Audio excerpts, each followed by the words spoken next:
Right now, as you're watching this video, the world is sitting on top of $313 trillion in debt, not billion, not even 100 trillion, $313 trillion. That's more money than every government, every company, and every person on Earth produces in an entire year combined. And here's the question that nobody stops to ask. Who does all that debt actually benefit? Because here's what they don't put in your high school economics class: debt isn't a problem that banks are trying to solve. Debt is their product. It's the thing they manufacture, package, and sell to you. And the craziest part? You're not the customer, you are the inventory. Let me start with a number that stopped me cold. JPMorgan Chase, just one bank, made $58 billion in pure profit in 2024. That's an all-time record, not just for JPMorgan, for any bank anywhere. In the entire history of American banking, $58 billion in 1 year from one institution. And the engine behind that profit, net interest income, that's just a fancy phrase for the gap between what they charge you to borrow money and what they pay you to keep your money with them. They lend your deposits back out at a much higher rate, and they pocket the difference. It's a machine, and you are the fuel. Now, let's talk about you specifically. The average American household is carrying $10,563 in credit card debt right now. That sounds manageable, right? It's not a house, it's not a car loan, it's credit card debt.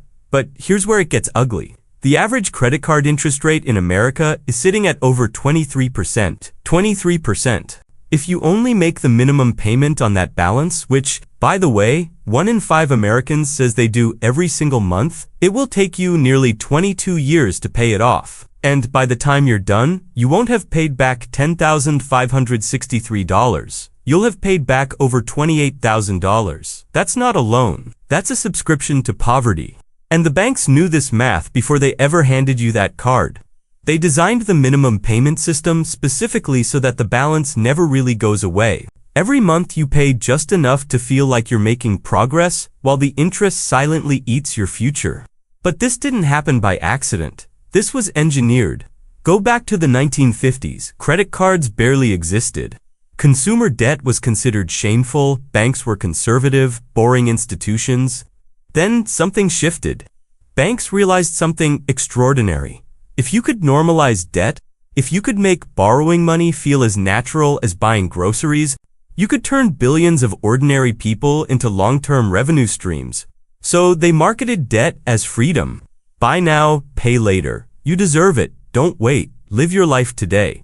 They didn't sell you a credit card. They sold you the idea that having money you don't yet own is the same as having money, and it worked. Total American credit card debt just crossed $1.21 trillion.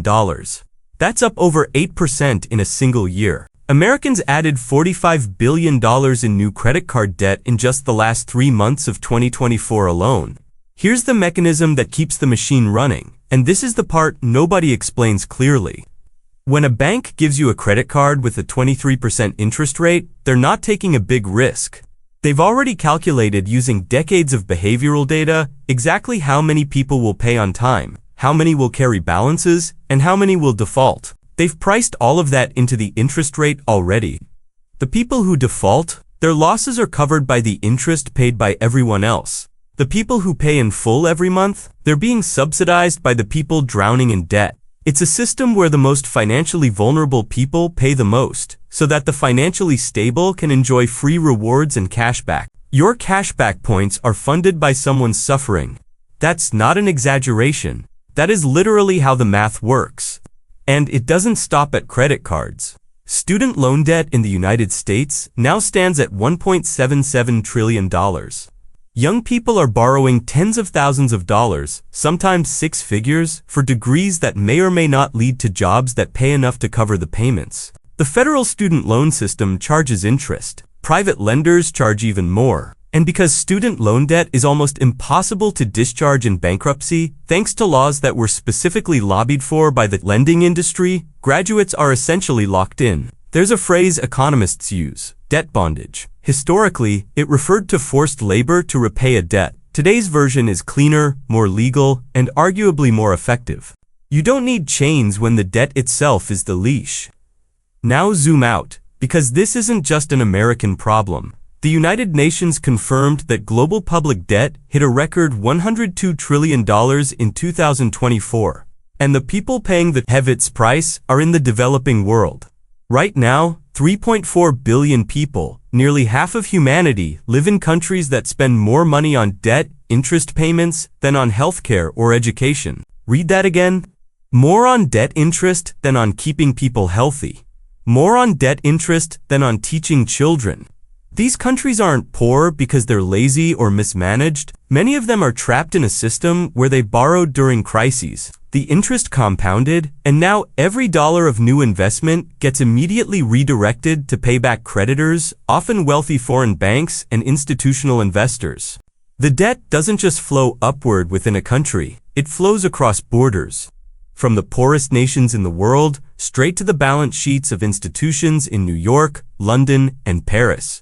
So, what does all this mean for you? Sitting here right now, it means the system was not built to help you build wealth. It was built to extract it, slowly, over decades, through interest payments you barely notice until it's too late. It means every buy now pay later option, every 0% introductory offer, every pre-approved credit limit increase, these are not favors. They are traps with a pretty bow on top. The most dangerous lie in modern finance is this: that debt is normal, that everyone has it, that it's just part of life. Some debt, used carefully, can be a tool.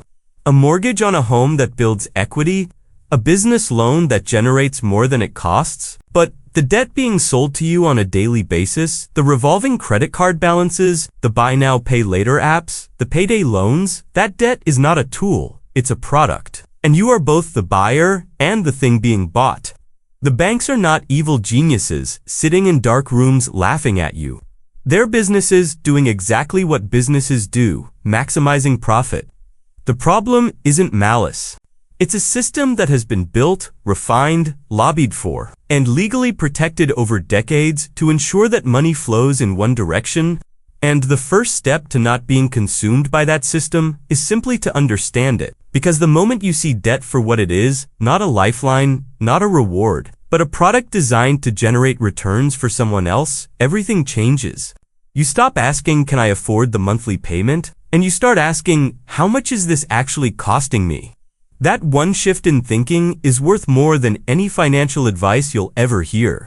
And if you're sitting here thinking, okay, but what do I actually do about this? The answer is simpler than any financial guru will ever admit.